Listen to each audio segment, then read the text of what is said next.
During his visit to Kyiv, Boris Johnson pledged further economic support for Ukraine, taking total UK loan guarantees to £770 million.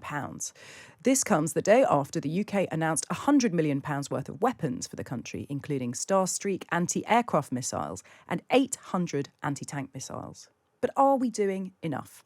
We're joined now by Conservative MP and Chair of the Commons Defence Select Committee, Tobias Ellwood. Good morning to you. Good morning to you. So is this enough for the survival of Ukraine and the Donbass region?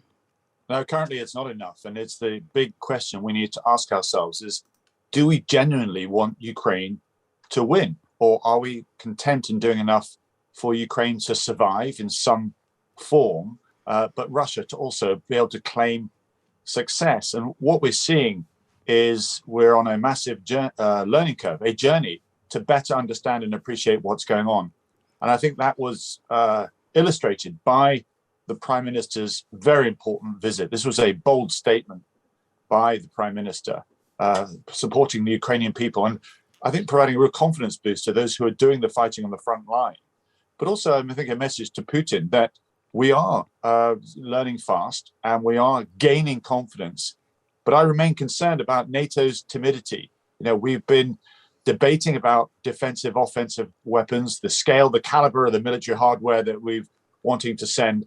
I'm pleased that Britain has broken away from this collective restrictive consensus, along with some other countries. A coalition of the willing is forming, and I hope Britain will lead that in providing the necessary hardware that will allow Ukraine to actually win. And that is so critical. So we are seeing greater lethal weapon systems such as Harpoon, the APCs, the tanks type 72s. I hope we'll finally get those MiG-29s from Poland in there as well. This is the sort of kit that will allow President Zelensky to push the Russians back and reclaim their territory. What do you anticipate from Russia in terms of its assault on the Donbass region? We were talking earlier this morning about the attack on the rail station looking like a terror attack in the sense that Russia would have known that this is where civilians are going to be, and that the purpose of that simply to terrify people who are trying to flee. Do you think this is a sign of things to come in terms of Russian tactics? Oh, absolutely. And we must learn and understand that our timidity that I spoke of has actually given Putin the green light. He's recognized that he can exploit how hesitant we've become, not wishing to cross that line, hiding behind that NATO curtain, if you like. And therefore, we've actually given Putin free rein to conduct war crimes, to conduct breaches of the Geneva Conventions, to conduct genocide on the scale that we've seen. I think as we see more towns and areas liberated, we're going to see more horrific pictures emerge as well. And I'm afraid to say that we're now going to enter a darker chapter, because whilst these troops are withdrawing from the north, they, as you imply, are reassembling in the south, around the Donbass region, and indeed looking at the port of Odessa. And if Odessa falls, it does mean that the country becomes landlocked, and that important grain that we've learnt actually feeds the rest of the world will not be able to get out. And that will be devastating for the Ukrainian economy. We need to recognize also that this isn't just about Ukraine. This is about Putin's wider intentions on what he wants to do. He's been working at this and planning for this for, I would think now, decades. This is another chapter after Georgia, after the Crimea, after the Donbass. And I'm afraid we also need to wake up to the fact that China is sitting contently behind this, supporting Russia from afar. You say that Vladimir Putin has been emboldened by our hesitance, but of course there are enormous geopolitical implications of us ramping up our presence in Ukraine. General Sir Richard Shirreff, former NATO Deputy Supreme Allied Commander in Europe, said to this programme on Friday that he thinks NATO should be preparing itself for war with Russia. What do you make of that assessment? Well, we absolutely should. I mean, as I say, we have been far too timid in giving Putin the space in which to advance, the space in which to test our willingness. And every time we've actually declared what we're not willing to do. That no-fly zone was a great example. I called for a division to be moved into Ukraine prior to the invasion itself. This would have prevented all this in the first place. But we didn't want to go there for fear of that escalatory ladder getting out of control.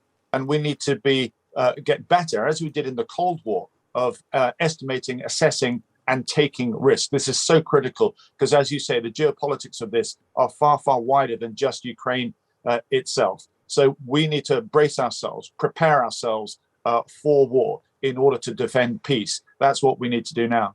But there will be people listening to this, Tobias Ellwood, who will be saying, Russia has nuclear weapons. This is potentially very serious. Any step that escalates things could be incredibly serious for the entire planet. Isn't that something that we really should be mindful of? Absolutely, we should be mindful of, but not scared of, not spooked by the fact that he has nuclear weapons and the fact that Putin keeps mentioning this. This is happening in Ukraine. That's the theatre of operations at the moment. That should absolutely be our focus. And we need to be better prepared than to stand up and support the Ukrainian people in defending a European democracy, because otherwise it won't end there. Putin won't stop until he's stopped. And this will venture into places like back into Georgia, potentially in the Balkans as well, and then the Baltics too. Like I said, this is much, much bigger. This is about the West perhaps now realizing that we're at the high end of the high tide mark of Western liberalism after the Second World War. And you've got two gargantuan authoritarian states now saying we've had enough of the Western international liberal order. We've had enough of America running the show and what the rules are on our planet. We're now going to do things differently. And Ukraine has triggered that into a new era of insecurity that we need to wake up to. Meanwhile, in the UK, the refugee scheme is struggling. And this does seem to be, in some ways, particular to the UK. We spoke to somebody who's been hoping to host a refugee for weeks, whose refugee has gone to Germany because she could get her visa application processed quicker there. What more can we do? Yes, I mean, I've been looking at this. I think the template that we used, which perhaps was a mistake, was from a civil service perspective, was what we did with the Afghan refugees. And of course, there were huge security concerns that potentially those who meant us harm might get into the country. So we had to do those background checks. But Ukraine is a very, very different situation. There's mostly, in fact, nearly all women and children that are coming here to the UK. I suggested to Grant Shapps, the Transport Secretary, let's get a train going from the UK through the Channel Tunnel all the way to Warsaw, where all these refugees are coming in and where they are then processed. We can then load a train up on a regular basis, bring it back to different parts of the UK where it can then be dispersed to welcoming families that are scratching their heads as to why they've not been able to offer their place for these refugees. It's a simple process. Other countries are already doing it. I do hope it's something that the government will consider. What did Grant Shapps say to that when he made that suggestion? He's going to look at it. But it's a coordination, as these things are, between somewhat siloed departments that potentially struggle to work together. This is obviously a Home Office, a transport, foreign policy concern. What it needs is an individual to lead on this, push forward. And I think Grant Shapps certainly is the person that could do it. And finally, Tobias Ellwood, I can't let you go without asking you about the situation at home and whether or not you think that Rishi Sunak's hopes of being Prime Minister are over now. Well, we're nowhere near that discussion. I mean, we should be focusing on Ukraine. That's immediacy. That's the security threat that we find ourselves with. Obviously, he's under a lot of scrutiny. He's a very talented chancellor, took us through the COVID difficulties and so forth. Yes, there have been a lot of questions which are now all been revealed, and he's answered them as best as he can. He's moved forward from this.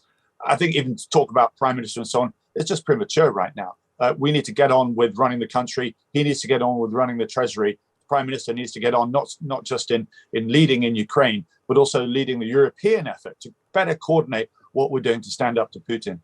Tobias Ellwood, Conservative MP and Chair of the Commons Defence Select Committee. Thank you so much.